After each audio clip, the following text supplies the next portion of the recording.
Mercy. Blessed are the merciful, for they shall obtain mercy. Matthew chapter 5 verse 7. To be merciful is to be like God, for the Lord is merciful and gracious, slow to anger and abounding in steadfast love. Psalm number 103 verse 8. The Lord passed before Moses and proclaimed, the Lord, a God merciful and gracious, slow to anger and abounding in steadfast love for thousands, forgiving iniquity and transgression and sin. Exodus chapter 34 verses 6 to 7. This also is the teaching of Christ in his Sermon on the Mount. Love your enemies and do good and lend, expecting nothing in return, and your reward will be great, and you will be children of the Most High, for he is kind to the ungrateful and the selfish. Be merciful, even as your Father is merciful. Luke chapter 6 verses 35 to 36. Exodus chapter 34 verses 6 to 7. To be merciful does not mean to justify falsehood and sin. It does not mean to be tolerant of foolishness and evil. It does not mean to overlook injustice and iniquity. God is not this way, and does not do this.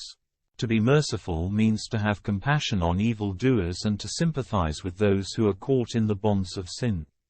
It means to forego every self-righteousness and every self-justification in comparison with others. It means to refuse to condemn those who do wrong, but to forgive those who harm and destroy, both themselves and others. It is to say with utter seriousness, forgive us our trespasses as we forgive those who trespass against us. Matthew chapter 6 verse 12. According to Jesus, the spiritual person will be merciful because he himself is in need of mercy. The spiritual person will be merciful because he knows that he himself is a sinful man in need of God's mercy and help. There is no one without sin, no one who can claim righteousness before God.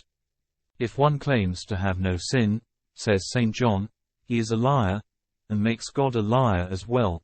1 John chapter 1 verse 10, 2-4.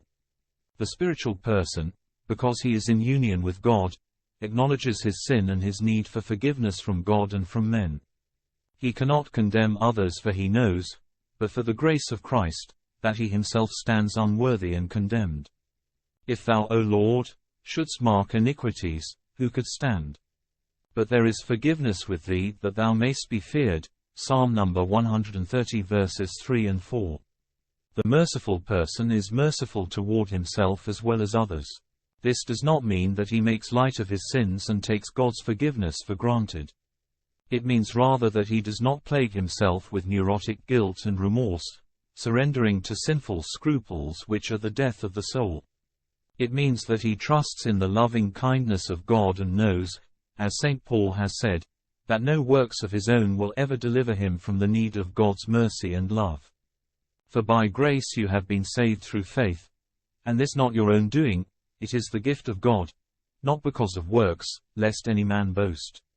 For we are his workmanship, created in Christ Jesus for good works, which God prepared beforehand, that we should walk in him.